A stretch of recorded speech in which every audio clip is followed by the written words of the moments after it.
But Curtis, people know about this very public, long-standing feud that you've had with Sean Combs. So what brought you to this project? Well, Was there anything that surprised you when you were watching the footage? No, it didn't surprise me at all. How did you go about getting the footage? And do you know the intent of the videographer? Why? When you're a reality star, you're so used to being able, you have a camera around you all the time, but when you have that kind of power and everything, I'm going to edit this. And do you think that hip hop culture was on trial as much as Sean Combs was? Look, if I didn't say anything, you would interpret it as hip hop is fine with his behavior. This morning, never before seen footage of Sean Diddy Combs from the days leading up to his arrest in New York last September has surfaced.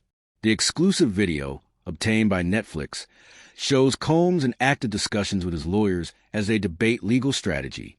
The footage is part of a highly anticipated new docuseries directed by Alex Stapleton and executive produced by rapper and media executive Curtis 50 Cent Jackson, titled Sean Combs, The Reckoning. Director Alex Stapleton and rapper and executive producer Curtis 50 Cent Jackson, titled Sean Combs, The Reckoning. Curtis, Alex, thank you so much for the time right now. I'm looking forward to talking about this, and this is something that a lot of people have been talking about for some time now. Alex, let me begin with you. The docuseries is entitled Sean Combs, The Reckoning. How is this one different from the others that have been out there?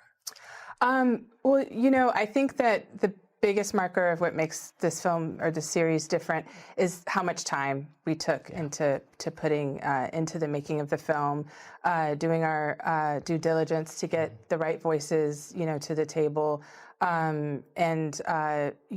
This is a series that spans over 30 years. So just by covering that much time, it took a lot of time for us to dig in and to kind of make sense of the story and to put this timeline together. Yeah, and there's like some never before seen footage that I'm going to talk to you about in just a moment. But Curtis, people know about this very public, long-standing feud that you've had with Sean Combs. So what brought you to this project? Well, I just want to make really hit television. I like the idea of it being exciting, and I picked this project and started working on it about 5 months before I found Alex. And I know that she has the artistic integrity that it would take to make it a great project, and there's the Quincy Jones era of production is find me that bass player because he's the baddest man out there in Chicago, and find me that keyboardist and fly them in from Miami, and we put them in and have the greatest jam session they ever heard, and it just always resulted in great and hit music. And I take that concept into television production. You take that into everything you do, sir. That's right. You really do. And it really comes through, and appreciate that about you. As I said, never before seen footage of the days leading up to his arrest. Can you just talk a little bit about, was there anything that surprised you from that footage? The footage, well, I think it's rare to find someone who's being, talked about all over the country. All eyes were on him, so to speak. And it was really interesting to see his last days of freedom, and what was sort of important to him. Obviously, there's phone calls with his attorneys, with his team. It was very interesting to watch a man who's known for his brand presence. He has a really amazing knack for marketing and all of that, and how he was sort of taking that into account in how he was coming off to the public, in the days leading up to his arrest and indictment. So that was interesting. It was also just interesting to see how laid back he was at times. But, the footage also, in the footage, we also see how he's getting incoming, lawsuits are dropping, and to get his real-time perspective on that was sort of jaw-dropping when we first got our eyes on the footage. Was there anything that surprised you when you were watching the footage? No, it didn't surprise me at all. Because you've known him? Yes, those behaviors, and I think it was surprising that he actually filmed it. Yeah, and I want to ask about that, because how did you go about getting the footage? And do you know the intent of the videographer, why he or this person took the She's a journalist, right? Yeah. So she's not going to reveal her sources, so you don't have to reveal that. Yeah.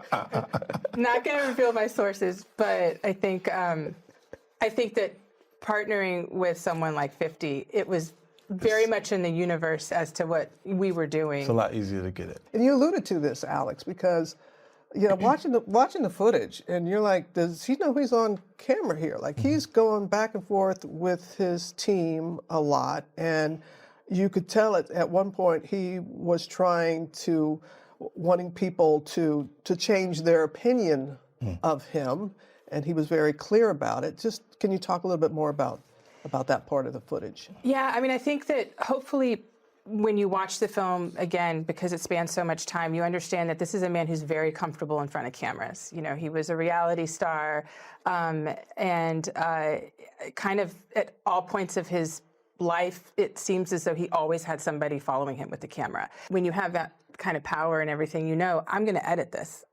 So I'm going to have the luxury of being able to take out what I don't want and leave in what I want. And I think there's a line in the film in the last episode where he says, "Everything is about controlling your narrative," and that to me is a big takeaway of who Sean Combs is, or who he wants you to believe that he is. So it became very interesting to understand, like, when was he, performing for camera, and then when the moments in that footage where I feel like he was so preoccupied with what was actually happening in real life that he forgot that the cameers were there. Because he was reaching out to people. Absolutely. He was reaching out to people saying, Absolutely. hey, I need some help here. Yeah. And that's, I think when you hear about allegations in the news and when you hear about things that are going on, I think there was a lot of confusion, at that time as to what's real, what's not. And I think that, this is an opportunity for people to see what was really going on. The exclusive video also shows Combs interacting with fans in Harlem. Him going out and meeting his fans, and you're a public person as well. And there was one instance in Harlem, and his reaction when those people Went away. Got in the car and said, I feel like I need to wash, like I'm dirt. That was, it show you his character. was that the reason for including it? Yeah. I mean, and what's the odds that you would do that in front of the camera? Like that's one of the moments where he forgot he was on tape.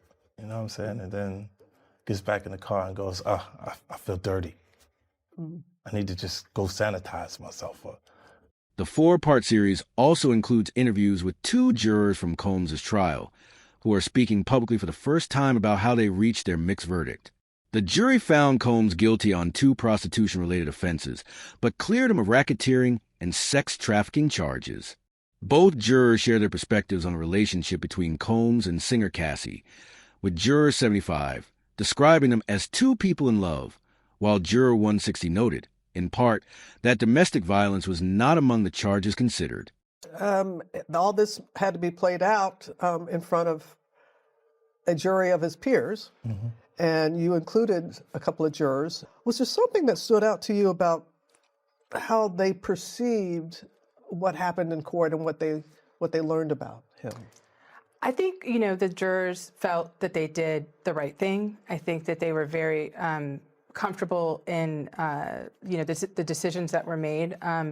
But I think that the goal of what the film is trying to do is to let the audience kind of come in to ask questions like, in a trial where there's so much media coverage, before, during, and after, were their decisions, colored by certain things, and who got the benefit of the doubt, in that courtroom? And it seems as though Sean Combs received the benefit of the doubt. But it was pretty aggressive. Like the government came 3 different agencies at one time: Miami, LA, New York, raided all those places.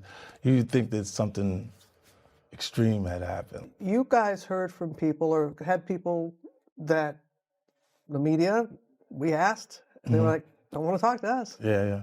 But sat down with you all. Why do you think that was the case? Me. It's a lot easier to do it because you feel like it's that like they know that I don't mind taking on the responsibility of it. Like there being the truth, he's not gonna be afraid. Like 50 will just let my story be my story, and not be afraid to change it. But there are also some people that feel or want to know, and how do you respond to people who say that it's more about the disdain that you have for Sean Combs than it is for giving the victims a platform? What they consider a pre-existing beef, right, for 20 years, right, is me being uncomfortable with him suggesting that he takes me shopping. And it's not personal. This is why it never resulted in me doing anything to him or him doing anything to me. And Cassie was an interview, but I mean, she's prominently figured in the series. How did you want to portray their relationship?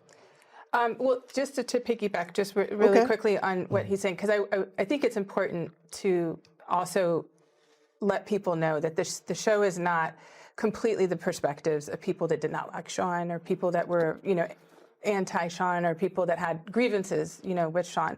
There are also people that are in the series that still consider him to be a friend, still consider him, to be like a family member.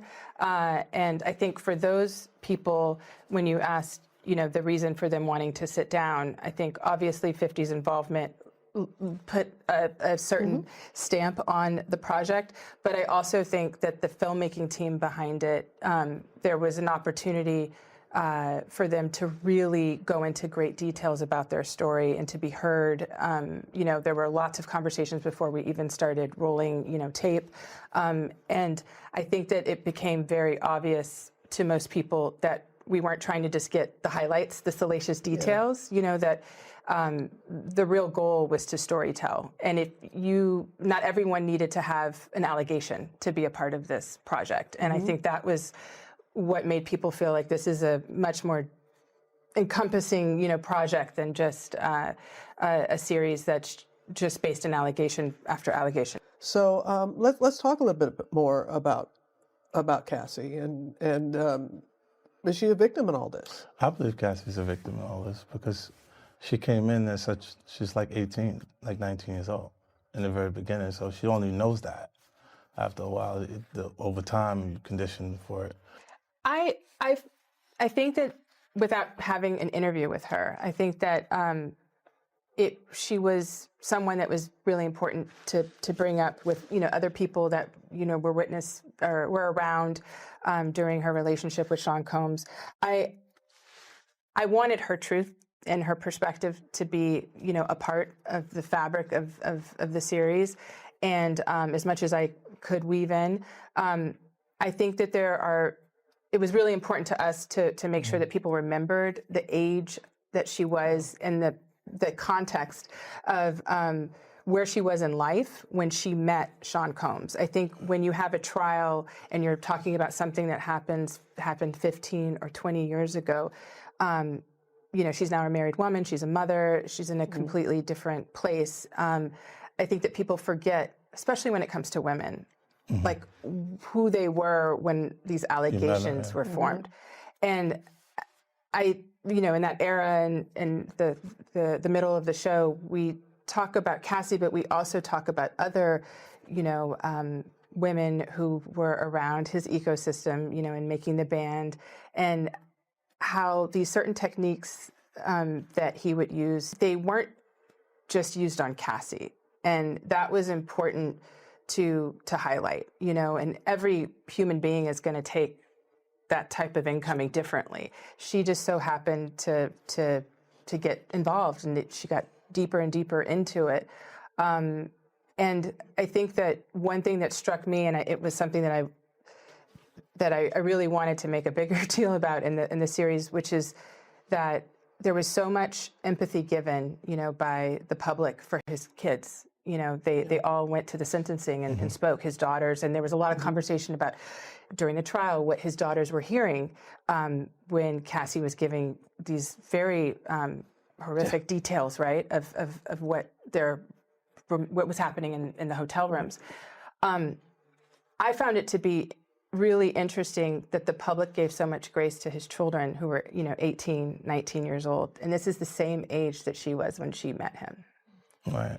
And at the end of the day, like, yeah, it's about Sean Combs, it's about Cassie, but what does this say about us as a public, as a community of people, when we lose the narrative and we can't even understand that, what is our part of this story? And I think that's also kind of a point with the series. Yeah. And do you think that hip hop culture was on trial as much as Sean Combs was? Not all. Look, if I didn't say anything, you would interpret it as the hip hop is fine with his behaviors. There's no one else being vocal. So you would look at it and just say, because that mind your business, or let me not say nothing about nothing, or those things, it would allow the entire culture to register as if they're for that behavior. What's your intent with the series, with the film? I mean, I think the intention is to give a more full-bodied experience to what happened, from the people that agreed to sit down and to participate. And I feel like the film asks a lot of questions, maybe more questions are asked than answers given. And I think that it was important to both of us to preserve the culture of hip hop, because I think all too often when projects like this are made, our culture is diminished. This is a story that I think a lot of people want to kind of rain down on the culture of hip hop as a whole, and they forget that these are the actions and the allegations of one man. Sean Combs has a lot of things that he's going to continue to have to work out, but he also contributed to the culture, and that was also important. So I hope that the takeaway is that sometimes things are, it's more than meets the eye, and there's a lot of layers, there's a lot of nuance to stories, and I feel like we tried to put all those layers in as much as we could. So what is your intent? What is your hope? Well, I hope it performs well and people get a chance to enjoy it. Do you think the jury got it right? Well, yeah. I don't like to go against the system. I have faith in our judicial system. He'll be home in 2 years. All right, he'll be fine. Anybody else that you wanted to speak to? Sean Combs. Sean Combs, he's the missing ingredient, I think that, again, another interesting thing about the series is that because of this footage that we have, and because of the incredible amount of archives, not just from the last days of, leading up to his, the last days leading up to his arrest and the indictment, I do feel like there's a presence of him that happens throughout the series. Like, you kind of feel like you're with him and you get to know his personality a little bit more than him just being, in a documentary with photographs, and you never really get to hear from him. But it was a holy grail for me from the very beginning to try and get him to sit, because I have so many questions. And what are your questions? I'd love to know more about the pockets of his, upbringing. I'd love to know more about, the school he attended. I'd love to know more about some of the closest friends that he had that were also a part of, the creation of Bad Boy, that he leaned on heavily. And I'd love to get just his perspective on, at this moment, what was it all worth it? Like, what would he potentially have done different? If Sean Combs watches this, what do you think he's going to feel? Like, wow, this is amazing. I think he's going to say this is the best documentary I've seen in a long time. Because you'll see people saying that. I mean, he may feel a different way about pieces and bits of it, but he knows the truth. I think he'll see the truth in it.